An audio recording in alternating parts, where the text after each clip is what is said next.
184 और उसकी 10वीं आयत।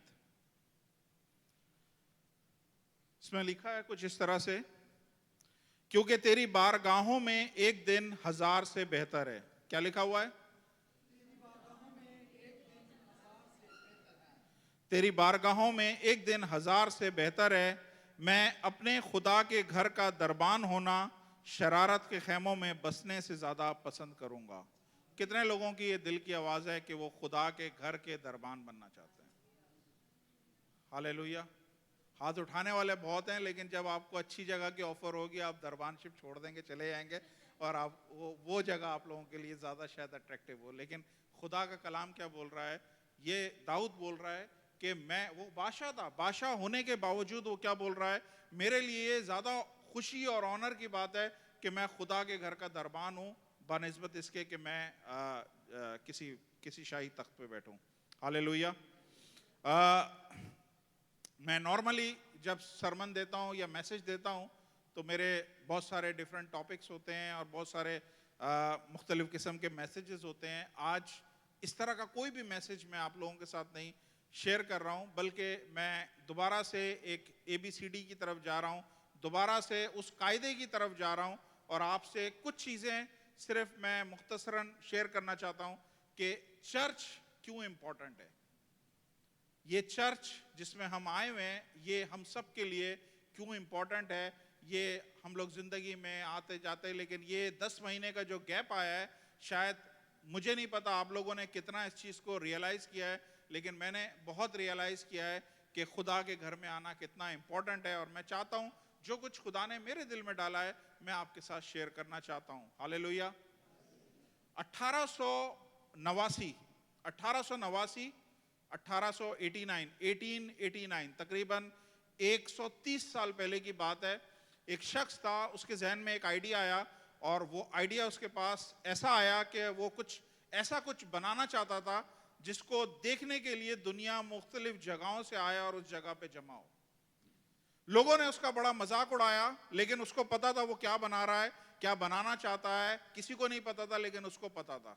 और जब उसने अपने आइडिया को उधर की गवर्नमेंट से शेयर किया कि मैं एक ऐसी चीज बनाना चाह रहा हूं जिसमें ना कोई बजरी लगेगी, ना कोई मट्टी, कोई सीमेंट नहीं लगेगा, कोई लकड़ी नहीं लगेगी, सिर्फ स्टील और लोहे का स्ट्रक्चर मैं बनाना चाहता हूं, जो स्टील और लोहे से सिर्फ ढांचा एक बनाना चाहता हूं, लेकिन ऐसा होगा कि दुनिया उसको हर जगह से आएगी और उस जगह पे आके जमा होगी और उसको देखेगी।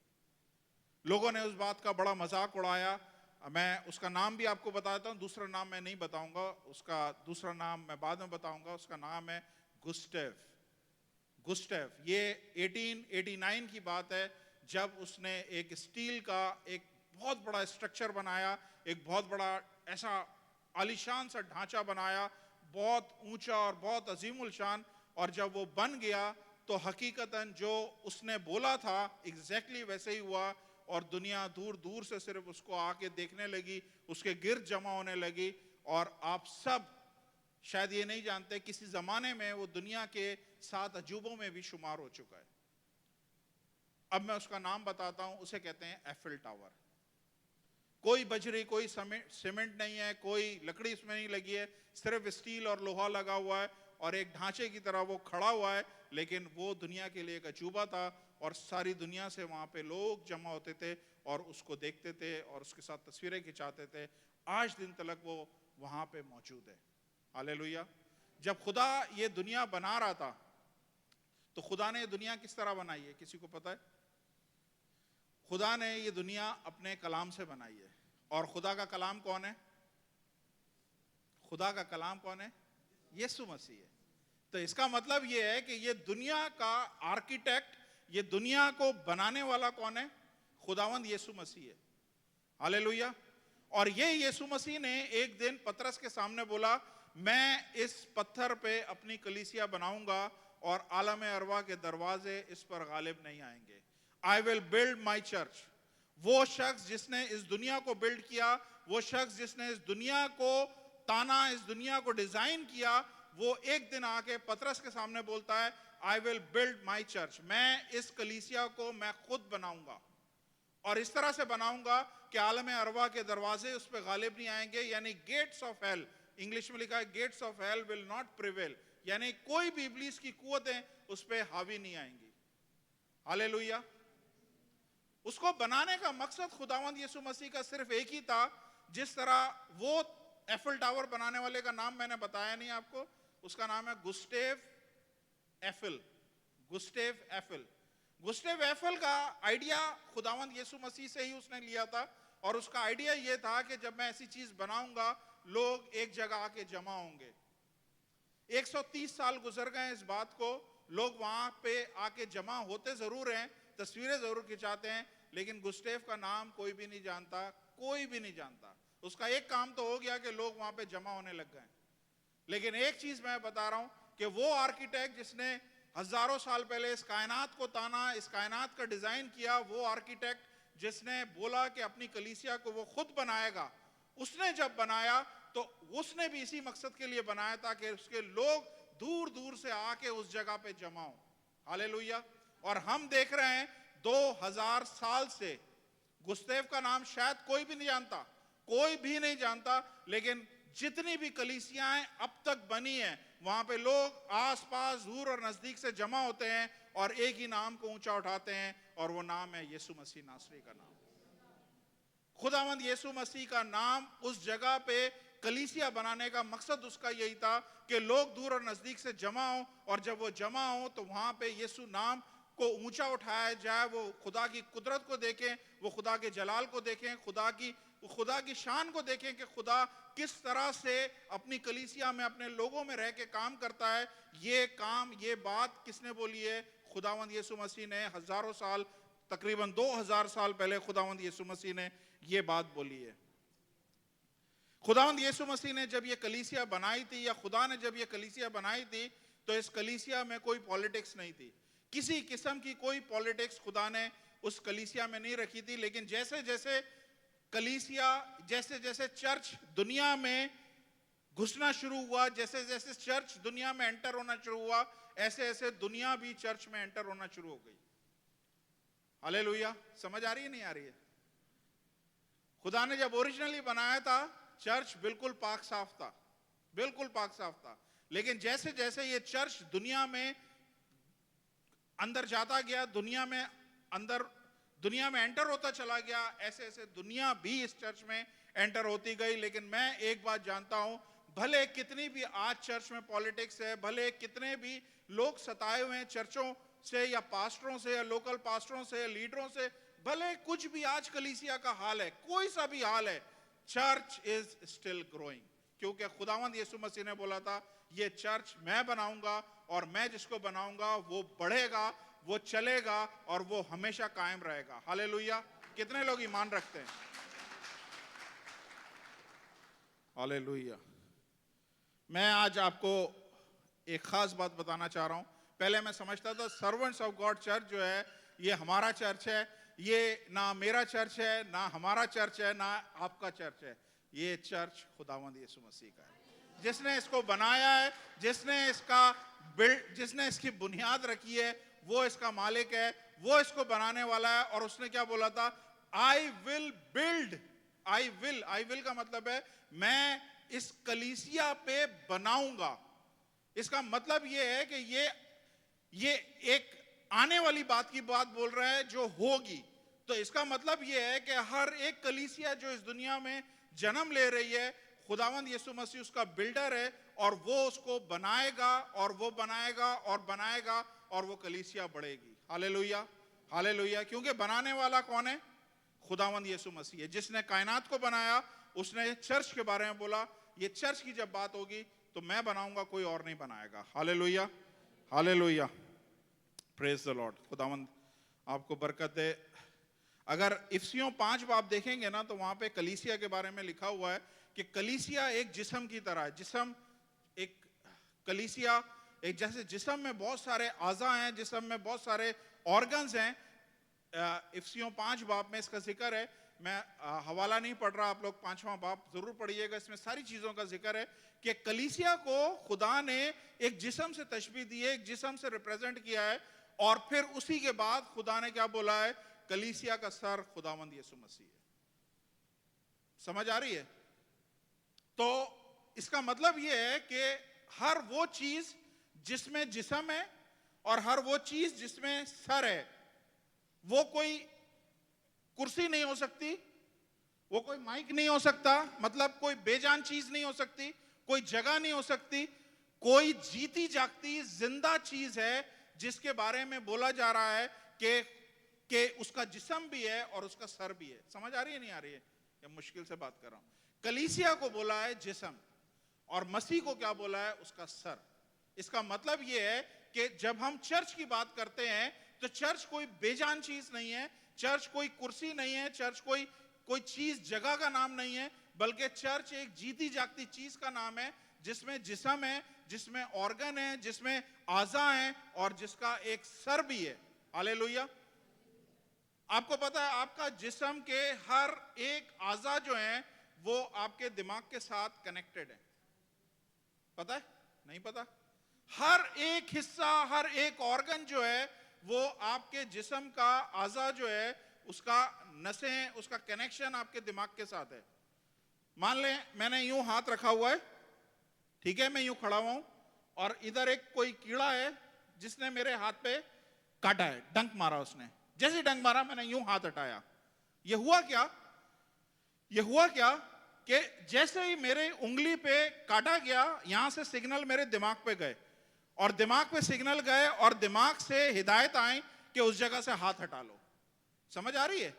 और खुदा क्या बोल रहा है कि कलीसिया जिस्म है और सर कौन है उसका? खुदावंद यीशु मसीह है। इसका मतलब यह है कि जो कनेक्शन जिस्म का हमारे सर के साथ है, सेम कनेक्शन पौलुस या खुदावंद यीशु मसीह डिजायर करते हैं, ख्वाहिश करते हैं कि वो कलीसिया का खुदा के साथ हो। समझ आ रही है? हर एक चीज जो भी हो, ठक से फौरन सर के पास, सर को सिग्नल जाना चाहिए। आपके जो हेड है उसको सिग्नल जाना चाहिए। जैसे बॉडी में कहीं पे भी कुछ चीज होता है, फौरन सिग्नल आपके दिमाग सर में जाता है। इसी तरह जब आपकी जिंदगी में कोई चीज हो तो आपके कनेक्शन आपके खुदा के साथ इतने ज्यादा कनेक्टेड हो, इतने ज्यादा जुड़े हुए हो कि जैसे कोई जिंदगी में ऊपर नीचे बात हो रही है तो अड़ोस पड़ोस में नहीं बताएं, घर वालों को, माँ बाप को नहीं बताएं, बल्कि फौरन अपने हेड को बताएं जो कलीसिया का सर है, जो आपके जिस्म का हेड है, उसको बताएं।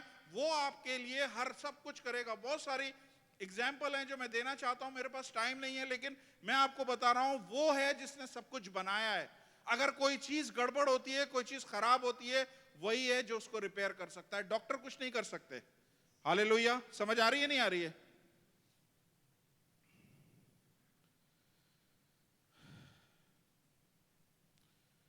कोई भी बच्चा जब पैदा होता है तो उसका जिस्म भी होता है, उसका सर भी होता है, और जब कोई जीती जागती चीज पैदा होती है तो हम एक्सपेक्ट करते हैं कि वो ग्रो होगा, वो बढ़ेगा, और हम देखते हैं बच्चे फिर बढ़ने लगते हैं और बढ़ते हैं बढ़ते हैं बढ़ते हैं, जवान होते हैं, बूढ़े होते हैं। इसी तरह जब खुदा कलीसिया के बारे में बोल रहा है कि कलीसिया डेड नहीं है बल्कि एक जिस्म रखती है, कलीसिया का एक सर है, इसका मतलब है कलीसिया को ग्रो होना है, कलीसिया को बढ़ने की जरूरत है।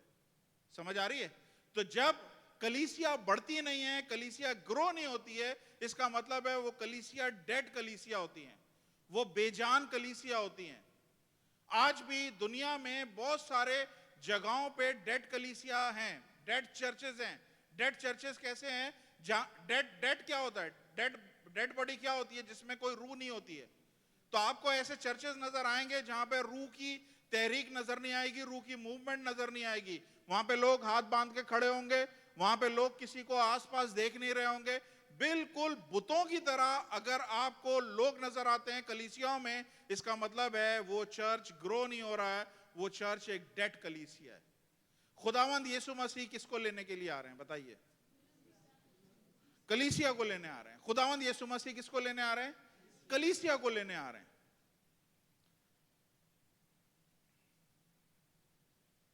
कितने लोग कलीसिया का हिस्सा नहीं है इस दुनिया में, जानते हैं? बेशुमार लोग इस दुनिया में ऐसे हैं जो अभी भी कलीसिया का हिस्सा नहीं है। बेशुमार टीचिंग इस वक्त कैंप्स में चल रही है, यूएई के कैंप्स में इस तरह की टीचिंग चल रही है कि जी आपको चर्च जाने की जरूरत नहीं है, हम आपके लिए यहीं पे टीचिंग का इंतजाम करते हैं, यहीं पे हम आपके लिए मेज लगाते हैं, यहीं पे हम आपके लिए सब कुछ करेंगे, आप चर्चेस के साथ कनेक्टेड नहीं हो। हम आपको राशन देंगे, हम आपको सब कुछ देंगे, आपको चर्च जाने की जरूरत नहीं है। मैं आपको बता रहा हूं मसीह किसके लिए आ रहा है? कलीसिया के लिए। अगर आप चर्च के साथ कनेक्ट नहीं होंगे, आप रह जाएंगे। समझ आ रही है? आपको कलीसिया के साथ कनेक्ट होना जरूरी है, क्योंकि कलीसिया खुदा ने काहे के लिए रखी है? कलीसिया वो जगह है जहां पे हम एक जगह जमा होते हैं, जहां पे हम एक जगह, खुदा ने जो 2000 साल पहले बोला था कि मैं एक ऐसा चर्च बनाऊंगा, मैं एक ऐसी कलीसिया बनाऊंगा कि वो एफल टावर को देखने के लिए जमा होने वाले शायद कम होंगे, लेकिन मेरी कलीसिया जो मैं बनाऊंगा, वहां पे लोग दूर और नजदीक से आएंगे और जमा होंगे, और वहां पे एक बदन होके वो रहेंगे। हालेलुया। ये उंगली है ना मेरी, इसको कोई भी, इस वक्त सबसे कमजोर शख्स इस दुनिया, इस हॉल में जो बैठा हुआ है ना, सबसे कमजोर शख्स मेरी एक उंगली को तोड़ सकता है। एक एक उंगली जब अकेली है ना, इसको तोड़ सकता है, लेकिन जब ये एक उंगली मुट्ठी बन जाती है तो ये एक मुक्का बन जाता है, फिर इसको कोई नहीं तोड़ सकता। फिर ये तोड़ सकता है, ये किसी का सर तोड़ सकता है, ये किसी का मुंह तोड़ सकता है, लेकिन जब हम अकेले अकेले होते हैं, जब हम कलीसिया में कनेक्टेड नहीं होते हैं, शैतान हमारी जिंदगियों के साथ ये खिलवाड़ करता है। मैं आपको इंपॉर्टेंस बता रहा हूं चर्च की, कलीसिया की क्या इंपॉर्टेंस है। आप ठीक है, पेंडेमिक में था, ये सारा कोरोना के की वजह से हम लोग एक चर्चेस में नहीं आ सकते थे, चर्चेस बंद थे, लेकिन अब चर्चेस खुल गए हैं। ध्यान से सुने, जितने लोग मेरे भाई कैंप से आए हैं, खास तौर पे आप लोगों के लिए बोल रहा हूं, आपने उंगली बन के नहीं रहना, शैतान आराम से आपको तोड़ देगा। बहुत सारी फैमिलीज को मैं जानता हूं जिसको आराम से शैतान उठा के पटक रहा है, क्योंकि वो चर्च आना नहीं चाहते, वो चर्च का हिस्सा नहीं बनना चाहते, इसलिए कि वो अकेले हैं। लेकिन अगर वो कलीसिया के साथ मिलेंगे तो ये कलीसिया एक मुट्ठी की तरह बनेगी, और कलीसिया जब मुट्ठी बनेगी तो वो शैतान को मार सकती है। इसलिए मैं इस चीज को बहुत अहमियत देता हूं। आज हालांकि पहला दिन है, और मुझे अफसोस है कि कुछ हमारे लोग जो आ सकते थे, जिनके लिए गाड़ी भेजी गई थी, उनमें से भी कुछ लोगों ने आज एक्सक्यूज कर दिया। मेरे जात पे, इस चर्च पे कोई असर नहीं हो रहा, कोई असर नहीं हो रहा। आप लोग क्यों नहीं इस बात को समझते हो कि आप लोगों को चर्च के साथ कनेक्ट होने की जरूरत है। एक बॉडी हम बनेंगे तो हम कुछ कर सकते हैं, अगर एक बॉडी नहीं बनेंगे तो हम एक उंगली की तरह हैं, कोई भी मोड़ के तोड़ सकता है इसको। आप चर्च के साथ, कलीसिया के साथ कनेक्ट हो, फिर आप देखें कि आपकी जिंदगी में जो प्रॉब्लम आपको सता रही है, वो प्रॉब्लम आपसे कितनी दूर भाग जाएगी। हालेलुया। चर्च का पर्पस क्या है? किस पर्पस के लिए, किस वजह से खुदा ने इस चर्च को बनाया? सबसे प्राइम पर्पस क्या है? उसकी आराधना, उसकी वर्शिप की जाए। सबसे प्राइम एंड इंपॉर्टेंट जो चीज है, उसकी आराधना की जाए, उसकी वर्शिप की जाए, उसकी परस्तिश की जाए, उसकी महिमा की जाए। इसलिए खुदा ने चर्च बनाया है। अभी मैं आ रहा हूं कुछ कड़वे सवालों की तरफ भी, लेकिन ये मैं आपको बता दूं, पहला जो खुदा का प्राइम जो थॉट था, जो उनका ख्याल था खुदा का, वो ये था, चर्च मैं इसलिए बना रहा हूं कि मेरी वर्शिप की जाए। बाइबल अगर पढ़ लें आप, ओल्ड टेस्टामेंट से लेके, खुदा के दिल की हार्ट बीट है, खुदा के दिल की धड़कन है कि वो चाहता है कि मैं लोगों के दरमियान बसेरा करूं, वो लोगों के दरमियान रहना चाहता है। इसलिए उसने मूसा को बोला तो एक खैमा इज्तिमा बना, और जब उसने खैमा इज्तिमा बनाया, बाइबल बताता है जैसे ही वो रेडी हुआ, खुदा का जलाल अबर से वहां पे उस खैमा इज्तिमा पे भर गया, खुदा की हजूरी कसरत से वहां पे आई। अगर खुदा को उस जगह रहने का शौक नहीं होता, जमीन पे ये जो कायनात में समा नहीं सकता है, ये इस छोटे से खेमे में आने की इसको क्या जरूरत है? वो चाहता है, उसके दिल की हार्ट बीट है, उसके दिल की धड़कन है कि खुदा के लोग उसके लिए एक ऐसी जगह बनाए जहां पे खुदा उनके साथ उठे बैठे, खुदा उनके साथ सकूनत करे, खुदा उनके साथ बातें करे, उनकी बातों का जवाब दे। मूसा ने खैमा इज्तिमा बनाया, खुदा की हजूरी आई। सुलेमान बादशाह ने हैकल बनाए, एकदम से वही अबर, वही जलाल खुदा का उस हैकल के ऊपर ठहर गया। जब वो हैकल टूट गई, लोग फिर परेशान हुए कि यार हमने इतनी, हमारे साथ खुदा की हजूरी होती थी, वो हमारे हाथ से निकल गई। फिर खुदा ने दोबारा मौका दिया कि दूसरी हैकल बने। दूसरी हैकल जब बनी, फिर खुदा की हजूरी आई, और उसी तरह से उस जगह अबर की तरह ठहर गई है। तो बार बार खुदा क्या बोल रहा है? खुदा बोल रहा है कि मैं अपने लोगों में रहना चाहता हूं। कितने लोग जानते हैं तीसरी दफा भी हैकल बनने वाली है? जब 2 हैकलों में अबर आके ठहरा है, मैं आज सोच रहा था कि वो लोग कितने मुबारक थे जिन्होंने हैकल में अपनी आंखों से देखा है कि किस तरह उस हैकल में धुआं, उस हैकल में अबर सा भर गया, और वो जगह ऐसी ऐसी लग रही थी जैसे खुदा उतर आया है। क्या आप ईमान नहीं रखते जब तीसरी दफा हैकल बनेगी ये जलाल जरूर खुदा का उस जगह पे जाहिर होगा? अब हम लोग शायद सब देख सकेंगे कि खुदा की हजूरी किस तरह से। हालेलुया। तो खुदा ने ये जो पहली चीज बनाई है, चर्च बनाया है, उसका पर्पस ये है कि हम एक जगह इकट्ठा होके उसकी आराधना कर सकें, उसकी हमदो सना कर सकें, उसके जय जयकार कर सकें। ये खुदा का प्राइमरी मकसद था। हालेलुया। बहुत सारे लोग बोलते हैं कि जी तीसरी हैकल तो नहीं बनी है, लेकिन उसके बाद खुदा ने बोला अब तुम चर्च हो, अब तुम चर्च हो, अब मैं कोई हैकल नहीं बना रहा, अब मैं तुम में रहूंगा, तुम में बसेरा करूंगा। और बहुत सारे हम खुदा के खादिम ये प्रीच भी करते हैं कि हम जीती जागती हैकल हैं। जी ये बिल्डिंग चर्च नहीं है। कितने लोग ईमान रखते हैं बिल्डिंग चर्च नहीं है? अभी मैंने सबको कंफ्यूज किया है। कितने लोग ईमान रखते हैं ये जगह, जिस जगह ये बिल्डिंग बनी हुई है, ये चर्च नहीं है? ये चर्च नहीं है, ये चर्च नहीं है। चर्च हम ही लोग हैं, चर्च हम ही लोग हैं। लेकिन उसके बावजूद खुदा चाहता है कि उसकी कलीसिया एक जगह जमा हो। उसके बावजूद खुदा चाहता है कि एक ऐसी जगह हो जहां पे लोग दूर और नजदीक से जमा हो और उसकी महिमा कर सकें और उसके नाम की आराधना कर सकें। आप में से कितने लोग हैं जो यीशु मसीह से बड़े हैं? बताइए, कोई हाथ उठा के दिखाए। कितने लोग हैं जो यीशु मसीह से बड़े हैं? कोई भी नहीं है, कोई भी नहीं है। तो फिर देखें यीशु मसीह क्या कर रहा है। मेरे साथ निकालें, एक 2 हवाले मैं आपके सामने पढ़ता हूं और देखें खुदावंद यीशु मसीह क्या कर रहा है। लूका की अंजील उसका 2 बाब, बस खत्म हो रहा है। लूका की अंजील उसका 2 बाब, उसकी 46 से 49 आयत में आपके सामने पढ़ता हूं। लूका की अंजील, gospel of Luke chapter 2 verse 46 to 49। लूका की अंजील उसका 2 बाब 46 आयत से 49 आयत तक लिखा हुआ है। और 3 रोज के बाद, अच्छा चले मैं 42 आयत से पढ़ता हूं, 42 आयत से पढ़ता हूं। और जब वो 12 बरस का हुआ तो वो ईद के दस्तूर के मुआफिक यरूशलेम में गए। ये खुदावंद यीशु मसीह की बात हो रही है। जब वो 12 साल का हुआ तो ईद के दस्तूर के मुआफिक यरूशलेम को गए। जब उन दिनों को पूरा करके लौटे तो वो लड़का यीशु यरूशलेम में रह गया और उसके माँ बाप को खबर ना हुई, मगर ये समझकर काफले में है एक मंजिल निकल गए और उसे अपने रिश्तेदार और जान पहचानों में ढूंढने लगे। जब ना मिला तो उसे ढूंढते हुए यरूशलेम तक वापस आए। और 3 रोज के बाद ऐसा हुआ, उन्होंने उसे हैकल में उस्तादों के बीच में उनकी सुनते और उनसे सवाल करते हुए पाया। कौन है ये? जिसने कलीसिया बनाई, जिसने चर्च बनाया, जो हैकल का बनाने वाला है, जो हैकल में सकूनत करने वाला है, वो इंसान के रूप में आया है। उसको जरूरत है कि हैकल में वो आए, उसको जरूरत है। 12 साल का है वो, उसमें सब कलाम उसमें भरा हुआ है, वो सब कुछ उसमें भरा हुआ है। लेकिन यीशु होते हुए वो हैकल में आ रहा है 12 साल की उम्र से, वो आ रहा है हैकल में। तो मैं और आप को आना जरूरी है। समझ आ रही है? एक और हवाला देख लें, लूका 2 बाब, लूका 4 बाब और उसकी 16वीं आयत।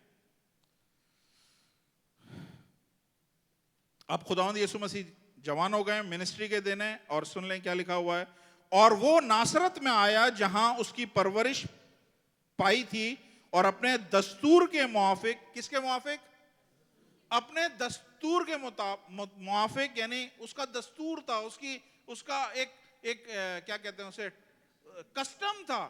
उस अपने दस्तूर के मुआफिक सबत के दिन इबादत खाने में गया। कौन गया ये? और उसको पढ़ने के लिए यसाया का सहीफा दिया गया। कौन है ये? अगर यीशु मसीह हैकल जा सकता है, यीशु मसीह को जरूरत है चर्च में आने की, तो मुझे और आपको हर एक को जरूरत है चर्च में आने की। हम चर्च हैं, मैं मानता हूं हम चर्च हैं, ये बिल्डिंग चर्च नहीं है, हम चर्च हैं, लेकिन हमें एक ऐसी जगह चाहिए।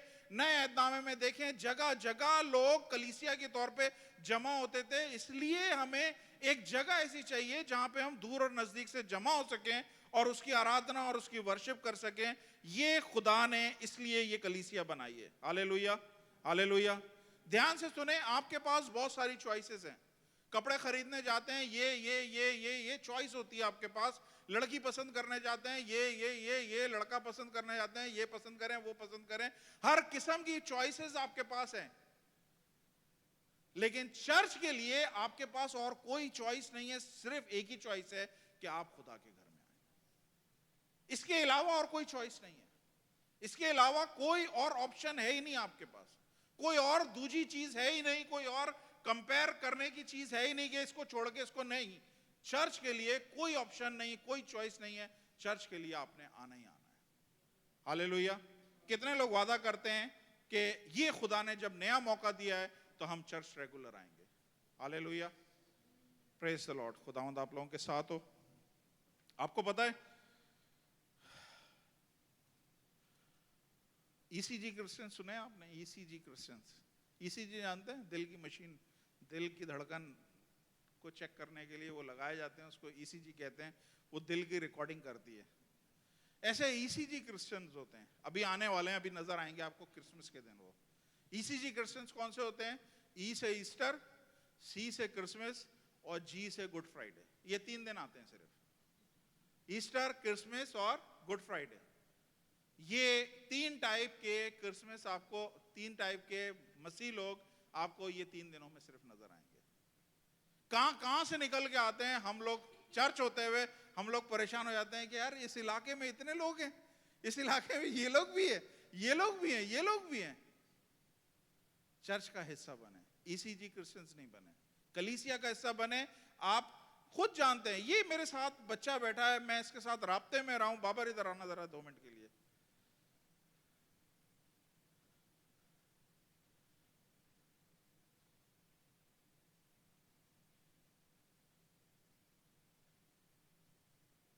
देख रहे हैं कैसे चल रहा है ये? उम्र देख रहे हैं इसकी कैसी है? शादी करके आया, कितने दिन के बाद गए? आप शादी के 1 साल के बाद दोबारा गए? शादी के 1 साल के बाद गए, वहीं पे एक्सीडेंट हुआ और टूटी क्या चीज है? घुटने का बॉल। पूरी दुनिया में कहीं इसका इलाज नहीं।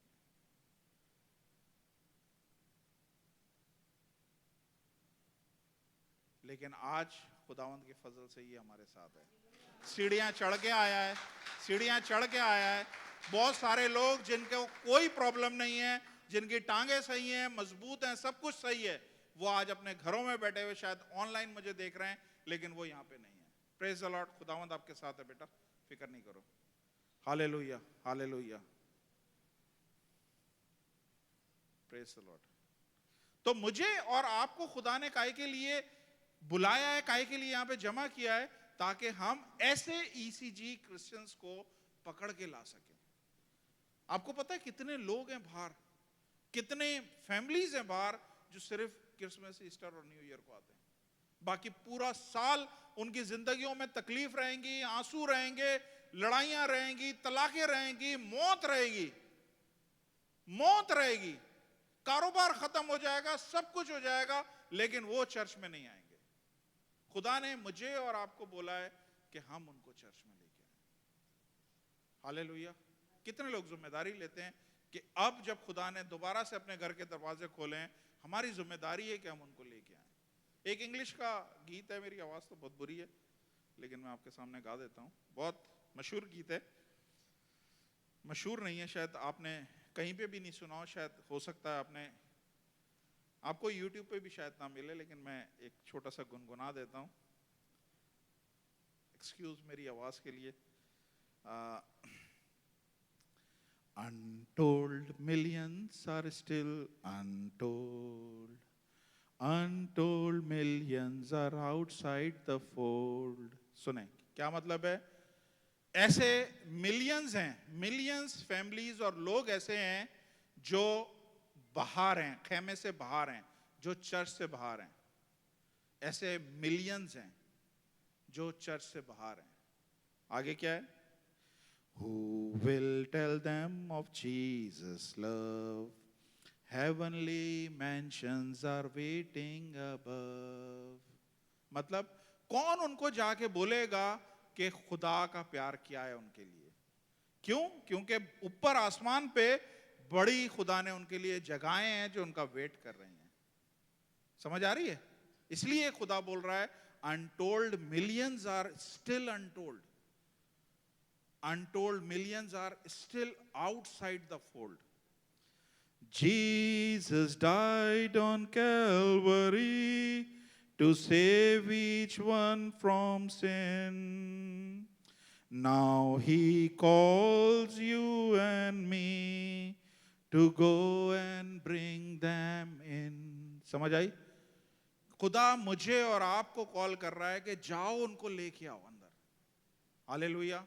प्लीज मसीह जिंदगी को थोड़ा सा झंझोड़िए। जिस तरह पहले थे अब वैसे हमने सुस्त और सुन नहीं रहना है, बल्कि हमने कुछ काम करना है खुदावंद यीशु मसीह के लिए।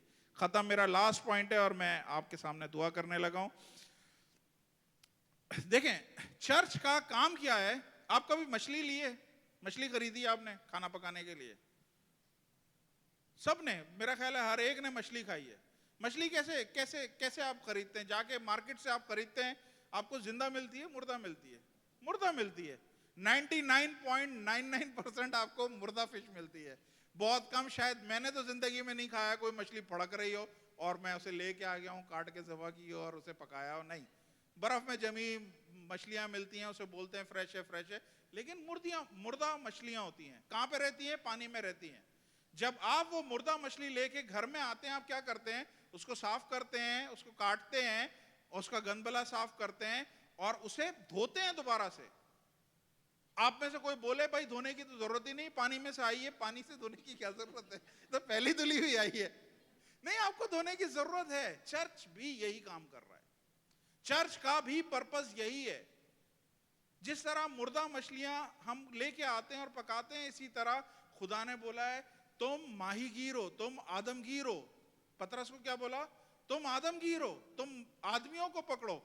इस दुनिया में बहुत सारे लोग हैं जो बाहर हैं, मुर्दा जिंदगी गुजार रहे हैं। खुदा क्या बोल रहा है? उनको लेके आओ चर्च में, उनकी साफ सफाई करो, काट छाट करो, उनके अंदर से सारा गंद बला, बुरी आदतें, सिगरेट नोशी, शराब नोशी, बुरी चीजें निकाल के उन्हें साफ करो, उसके बाद इस्तेमाल करो। लेकिन एक ही फर्क है, पता है क्या फर्क है? कि जब हम बाजार से मछली खरीद के लेके आते हैं, हम मरी मछली लाते हैं और उसे हम खत्म कर देते हैं खा के। लेकिन चर्च क्या करता है? जब मुर्दा मछली को चर्च में लेके आता है तो उसे जिंदगी बख्शता है। ये फर्क है। हालेलुया। खुदावंद आपके साथ हो। एक आखिरी चीज, चर्च का पर्पस क्या है? ध्यान से सुन लीजिए, शायद ये बात आपने नहीं सुनी हो। चर्च का पर्पस ये है कि चर्च एक ऐसी जगह है जहां पे हम फेलोशिप करते हैं। फेलोशिप का मतलब है कि मैं माइकल भाई से मिलता हूं, हेलो हाय करता हूं, मैं इरफान भाई से मिलता हूं, हेलो हाय करता हूं, मैं आप लोगों से मिलता हूं, आप एक दूसरे से मिलते हो, एक दूसरे के बारे में हालात का पता चलता है। कौन क्या जॉब कर रहा है, जब आप मिलोगे तो आपको पता चलता है। कौन क्या चीज कर रहा है, किसकी जिंदगी में क्या परेशानी है, काय के लिए हम इस जगह पे जमा हुए हैं। चर्च इसलिए खुदा ने बनाया है कि हम एक जगह जब आए तो हम एक दूसरे से मिलें, शराकत करें, रिफाकत करें, एक दूसरे का हाल दरियाफ्त करें, एक दूसरे से बात करें। समझ आ रही है? समझ आ रही है? ये चर्च का मेन पर्पस है।